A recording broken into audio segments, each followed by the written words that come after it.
All right, we're firing it off. All right, so we're going to take a look at Yochanan 10, 1 through 11,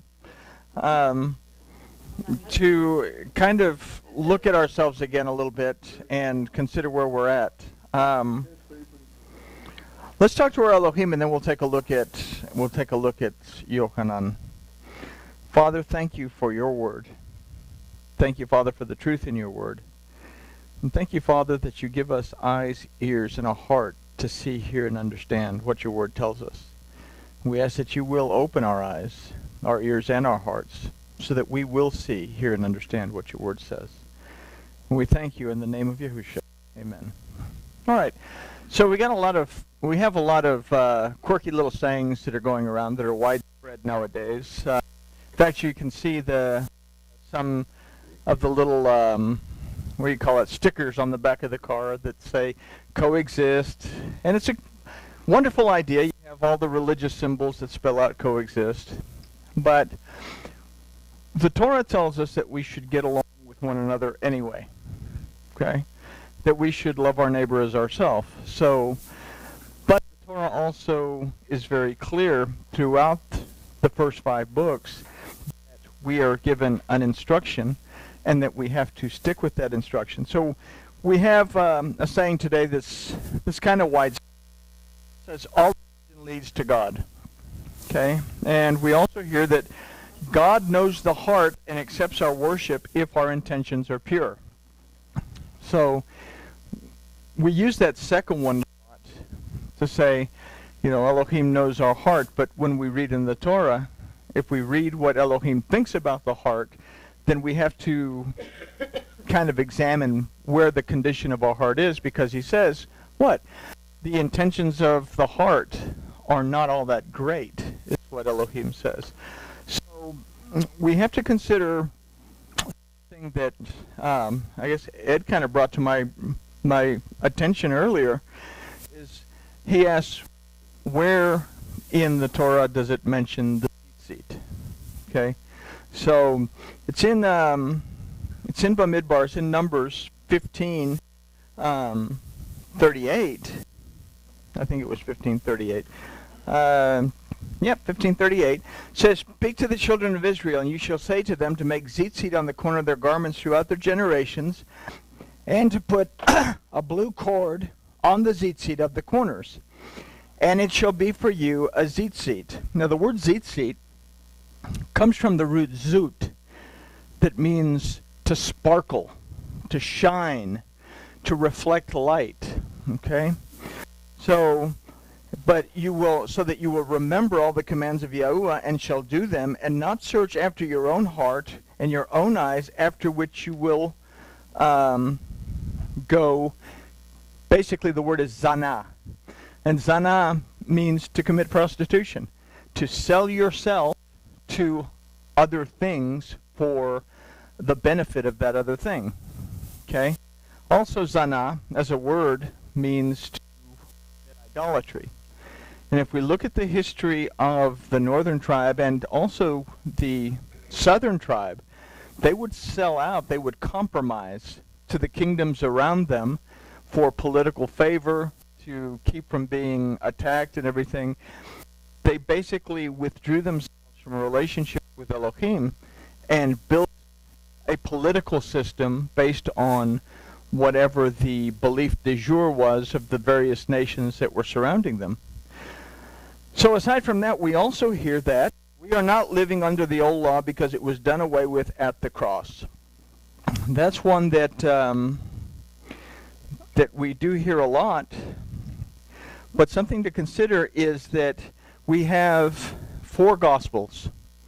Nowhere in any of those Gospels does Yahushua, who is our teacher, say that the Torah is no longer valid, nor will it cease to be valid when I die. In fact, in Matthew 5, it's in that there Bible, 5:17 says, "Don't think that I came to destroy the Torah, to do away with the Torah, or the prophets. I did not come to do away with it. I came to complete it. I came to show you that it could be done.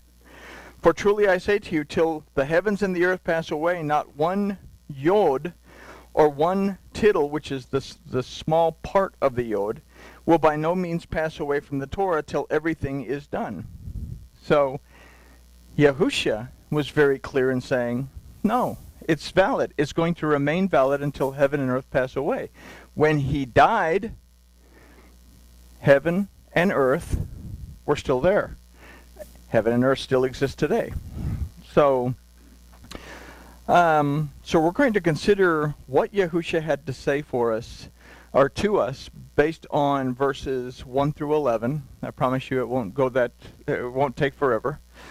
If we did 16 verses in record time, we can surely do 11 verses. But he's talking about the sheepfold, and he's talking about the sheep that go in and come out. There's only one way in, and there's only one way out. So, verse 1, he says, Verily, verily, I say, he that enters not by the door into the fold of the sheep, but climbs up some other way, the same is a thief and a robber. So, let's kind of look at this at a straightforward kind of way. Sheep are put into the fold and led out of the fold to pasture through one gate. Okay? The sheep recognize the gate and know to go in and out through it. They wait for the shepherd. We're going to find this out in just a few minutes, that the sheep know his voice. Okay? The fold, we can say, represents the presence of Yahuwah. The door and the shepherd are Yahusha, which is the word of Yahuwah. So who was sent to keep the sheep in the fold and to watch over the sheep at the door. Only through the door can the sheep go out to pasture to feed on the word of Yahuwah and back to the safety of the fold. So it's when thieves and robbers come by another way that the sheep can be carried out through a way that is not the door. To fight back. Well, sheep is a very docile animal. You pick it up, it's not going to complain. Just going to say, well, okay, whatever. Okay? So thieves and robbers will bypass the Torah. And it's when we're distracted by ideas and concepts that are not found in the Torah or preserved by Yahusha, the word of Yahuwah, that we are stolen away from living within the word of Yahuwah. Okay? Is that very difficult to do in today's day and age? Well, it's not, because we have access to a plethora of things on the internet, and a lot of those things sound really, really good. It sounds really enticing, and I want to incorporate that into my belief system. So let's consider what was going on by the time that Yochanan was put into words. Much of the doctrine of born, and a lot of the traditions of Judaism were established. Yochanan was warning the Yochanan community to be aware of this and not to be stolen away by these blossoming ideas. Okay, say Yochanan was written around 100. It would be 135 years later that a man by the name of Marcion would coin two words, Old Testament and New Testament.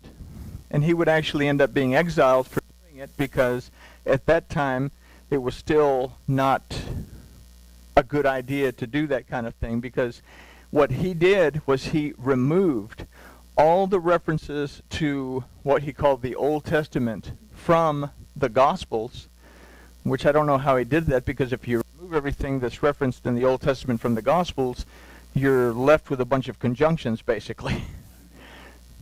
But he got into a lot of trouble for this. He was actually called Marcion, God's eraser. So, but it would be 100 years later that his ideas would be accepted wholeheartedly, and this is when a lot of changes would start to take place. The Gospel of John, this Bazor of Yochanan, would be a key player in the transitions that would take place in what we call Christian doctrine, but it would also be a big player in affecting the doctrine of Judaism as well. So Yochanan was warning the Yochanan community to be aware and not be stolen away from these blossoming ideas. And we have to also keep in mind that there was still a very strict process. If you were from one of the northern tribes, there was still a very strict process for you to be able to worship at the temple and everything else. You had to undergo conversion, and this was something that Paul battled against. Okay, so we go into verse 2. But he that enters in by the door is the shepherd of the sheep. So Yahusha said, I am the door. He also said, I am the way, the truth, and the life. No one comes to the Father but through me. There's only one way to a life within Yahuwah Elohim, and that is exclusively his word. The only way to truly recognize the shepherd was to be aware of his voice, and the only way to do this was to know what the word of Yahuwah said. Okay? So we have to become very intimate with what the Torah and the prophets say for us to be able to understand what's unfolding in the Bezoras. And if we understand all of that, then we will be very clear on what Paul is talking about in a lot of things. In his epistles to the individual assemblies, he's dealing with problems within those individual assemblies. His epistles were never meant to influence the entire, what would become the church. Okay? When he, again, I use the same example. When he was talking to the Corinthian church about a particular lady who was very outspoken and causing problems, when he told that pastor, he said, don't let her speak out. It's because that one person was causing problems. Not necessarily true in Ephesus, where we read that Timothy's mother and grandmother were very influential in that particular assembly and helped a lot of people to understand how to walk in the word of Elohim. So the only way to truly recognize the shepherd was to be aware of his voice, and the only way to do this was to know what the word of Yahuwah said. The only way to know and understand who Yahusha was and what he accomplished at the time was the Torah and the prophets. It's not found in the dogma and the traditions of men. We've kind of taken this the whole thing that Yahusha actually came to accomplish and turned it into something totally different than what it was originally intended. Yahusha came specifically for the lost sheep of the house of Israel, to bring them back, and by proxy, to bring back anyone who will believe and receive the word. Okay? So, verse 3. To him the porter opens, and the sheep hear his voice, and he calls his own sheep by name and leads them out. So we go through history. We find that the northern kingdom would recognize the truth as spoken in the Torah, and as such would be receptive to returning to Yahuwah by and through what Yahusha accomplished at the Tav. They would understand what had happened. They would understand it because those in the northern kingdom were not ignorant of what was going on. They may have been assimilated into the Gentile communities around them, but they still had a desire to return. But they couldn't go back and worship in the temple because they were not allowed to do so, because the southern kingdom said you have to convert in order to come back based on what Hosea said. So they understood the whole kinsman redeemer concept. And this is something that we'll find out in a minute that is what Paul actually went out and talked to them about. So there were many from the house of Israel, which is also the northern kingdom. I'll go back and forth between northern kingdom and house of Israel because I guess I couldn't really decide which one I wanted to use. So I used them both. Who were seeking to live a Torah-observant life, but were not allowed access to the temple because the house of Judah considered them unclean Gentiles. Yahusha washed them clean so that they would return to Yahuwah their Elohim without strict conversion rituals required by the southern kingdom. Many of these people from the northern kingdom were part of the Yochanan community and were still sensitive to and affected by the doctrine of the blossoming Judaism of the time. We have to keep in mind that even today we're affected by and judged by our denomination or religious affiliation because of lack of understanding of what the word of Yahuwah truly says. Okay? And you can have Baptists and you can have Assemblies of God, and they will judge one another back and forth because what you believe is wrong, what you believe is wrong. We have Jewish communities that a conservative congregation will look at a Reformed congregation as being nothing more than Gentiles and not allow them to do certain things. I've heard now that Reformed Jews can actually make Aliyah. Now, for the longest period of time, they were not allowed to make Aliyah. They were not allowed to go back to Israel as Jewish people coming back from the diaspora. So we see a lot of this in between denominations, and you've probably seen a lot of this coming into a Torah observant lifestyle, that people look at you like you're growing a second head sometimes. So, verse 4, when he has gathered all his own, he goes before them, and the sheep follow him, for they know his voice. To walk in truth is to be gathered to Yahuwah. This is only accomplished by recognizing the voice of the shepherd, the Yasha of Yahuwah. That is his Torah, his word, who was and is Yahusha. This is what must lead us in and out of the fold. Now the house of Israel was not ignorant to the Torah, and because of the messages like the Shlachim, like Paul, when I say Shlachim, this is just an Aramaic word for emissaries, messengers, apostles, like Paul, they recognized that they'd been delivered from the sin of their idolatry and could, by and through Yahusha, return to, be gathered back to Yahuwah. Okay? Then verse 5 says, and a stranger will they not follow, but will flee from him, for they know not the voice of strangers. So you have sheep. They're sensitive to the voice of one shepherd. They won't follow anyone who comes along and says, here, sheepy, sheepy, sheepy. They're listening to that one particular person who comes at one particular time, at one particular place, to take them out to pasture. So by the time the Bezorah of Yochanan was written, the various doctrines of the church and of Judaism were taking root. Many of these teachings were not in agreement with the Torah and the prophets. So this verse is a warning to not be persuaded by these teachings, and although they sounded good, were not the voice of Yahuwah as heard in his Torah. They did not come from Yahusha. Okay?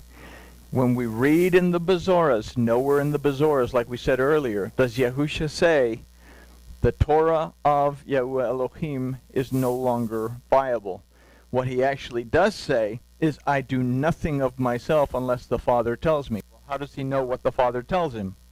Well, it's written down for him. He has the instruction. He can go and undo the scroll, look at the scroll, and figure out what he needs to do and stay in the guidelines of that instruction. So we consider this a firm instruction to become intimately familiar with the Torah of Yahuwah and the messages of his messengers, the prophets. Again, to know the Torah is one thing. To know the application through the prophets is another thing. When we combine the two, then we understand what's going on in the Bezorah, and then we can make sense of what's going on in all the extra stuff that's added in. We have a whole bunch of letters from different apostles that we can very easily take out of context. And Peter even said that about Paul's writing, that Paul is difficult to understand, he says. That people will actually take what he says and they will twist it to serve their own agenda. So, knowing what the Torah says, knowing the prophets, becomes a very important thing for us as Torah observant believers in Yahushua HaMashiach, to be able to go back to and establish where we are according to that. Verse 6, this parable spoke Yahusha to them, but they understood not what things they were which he spoke to them. So Yahusha told them what the parable means. He gave them a parable. They couldn't grasp the parable. So he's actually going to go in the next few verses and he's going to explain what he's talking about. It was not that the Yochanan community or the house of Israel that failed to understand. It was the religious authority to whom Yahusha is addressing that would not understand what he was saying. If you read this entire chapter and the chapter that precedes it, he is having basically a discussion with the, we say Jewish authority. He's talking to the religious authority of the time. So it wasn't the Yochanan community or the house of Israel that failed to understand it. It was a religious authority to whom Yahushua was addressing that would not understand what he was saying. Once a doctrine has taken hold of someone, their ears become closed off to the truth, and it's a very difficult process to remove those earplugs. Okay? I don't know about a lot of you here, but was turning away from an old belief system and coming into this belief system an easy process? Because I imagine at the beginning, you would look at people and say, you've got to be joking. That can't possibly be. But as you begin to read, you begin to understand, well, maybe there's something else to this that I have to grasp. Verse 7, Yahushua therefore said to them again, Verily, verily, I say to you, I am the door of the sheep. Now, when we read this, we read this as verily, verily, okay? It can mean truthfully, or it can mean in truth, but when we look at it from verily, the idea of this is that this is a choice. And you have a choice to listen to what I'm saying or not to listen to what I'm saying. So, verily, verily, I say to you, I am the door of the sheep. So in this verse, Yahushua makes his parable clear. What we have to consider here is that Yahushua, being the word of Yahuwah, the living Torah, is clearly stating that it is the Torah and not the doctrine established by men that is the door that leads in and out of the fold. The northern kingdom would understand that everything that Yahushua said and everything that he would accomplish at the Tav was for their redemption and their deliverance. Something that had never been taught to them before was now being taught that, yes, there is a way that you can return fully back into the family, have your redemption, and have full access to the temple like you did before. And you don't have to jump through hoops to get there. So he's clearly stating that it's the Torah, not the doctrine established by men, that is the door that leads into the fold. The northern kingdom would understand that everything that Yahushua said, repeating it, and everything that he would accomplish at the Tav was for their redemption and deliverance. This is the message that the Yochanan community would also have to grasp and preserve. This is something that we have to grasp and preserve as well. So we're talking about the Yochanan community. We're talking about the community of believers that even Paul reported back to. Okay. Even within that community, they were still struggling with this idea of circumcision and conversion and everything else. This was what Paul was struggling against. It wasn't the conversion or the circumcision of Gentiles. It was the fact that these believers from the northern kingdom were being forced into a second circumcision in order to come into the fold. They'd already been through that. They'd already given themselves. But they were being told, no, that doesn't count. You have to do it again according to our traditions. Which I can understand why the guys wouldn't want to go through that a second time. Anyway, verse, all that came before me are thieves and robbers, but the sheep did not hear them. Okay, so we want to say, oh, well, he's talking about the prophets, and the prophets, they didn't listen to the prophets. Or is that actually what it's talking about? This message is from Yahushua specifically for the northern kingdom of Israel. From the time of the Maccabees to the time that Yahushua spoke these words, the scribes, who would become the Pharisees, the rabbis of the Great Assembly, established the doctrine that would become Judaism. Now we look at thieves and saying, you have to do it our way, and the sheep aren't paying attention to that, because there is another way that is going to be given to them. This doctrine made it difficult and harsh for anyone of the house of Israel to return to the Torah observant life that allowed them to partake of the activities in the temple. The result was that many chose not to jump through the hoops required by the blossoming Judaism. This struggle that would plague Paul in his ministry to the lost sheep of the house of Israel. This is the struggle that would plague Paul in his ministry to the lost sheep of the house of Israel. They didn't want to come back because they didn't want to jump through the hoops, because they were given a message that they didn't want to hear. What was that message that they didn't want to hear? Want to come back? You have to convert back to what we consider the right way according to the tradition and everything else. This was also a message to the Yochanan community to not get caught up in the whirlwind of blossoming dogma from either what was becoming Christianity or the Judaism of their day. It's a message that we too must become aware of, and we have to ask this question repeatedly. And we've asked this question over and over, but why do we believe what we believe? What is the origin of that belief? And we all have beliefs that we haven't really, I have beliefs that I haven't really bothered to research, okay? So we all are in a constant learning process. When we come across something, what is the origin of that belief? Why is it in my belief system? So remember, there is only one door. Does a particular belief that we hold on to appear to have hopped the fence? Okay? How do the thieves and robbers come in? Well, they don't come in through the door. They jump over the fence. They grab the sheep, and then they jump back over the fence. They don't take it back out through the door. And this is exactly what verse 9 is reminding us and the Yochanan community of. So we're going to consider verses 9 and 10 and break down these verses just a little bit more. Verse 9 says, I am the door. By me, if any man enter in, he shall be delivered, and shall go in and go out, and shall find pasture. So we have this word for door that is actually sha'ar. Okay? This word actually means a gate. This word is also a word that's used to reference the entrance to the sheepfold. The entrance to the sheepfold is called the sha'ar. But this word sha'ar is also used to reference the entrance to the temple, and it's also used to reference the entrance into the realm of Elohim. So we have the word used for man in this verse, which is ish.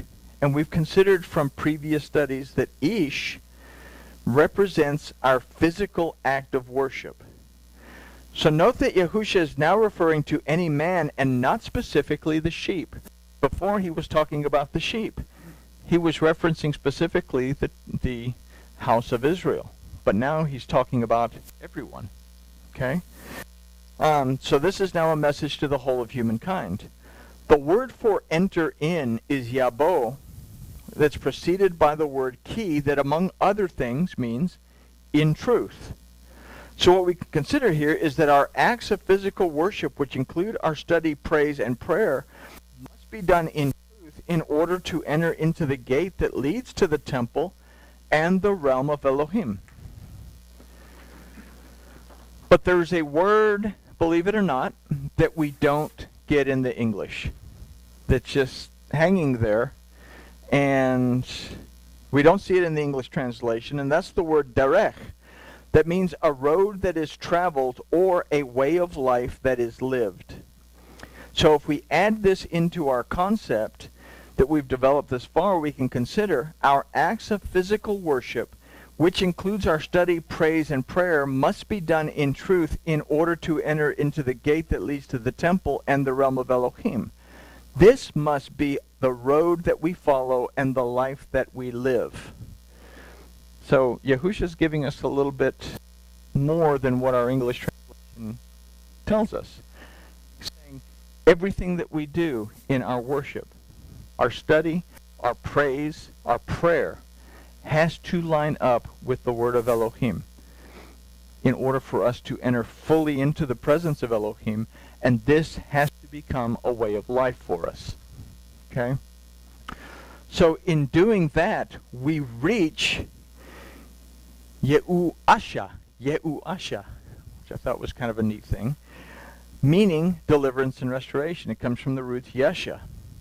So we are able to live, move, and exist within Yahuwah and find our nourishment, our pasture, by being led by our shepherd Yahusha, who is the word of Yahuwah.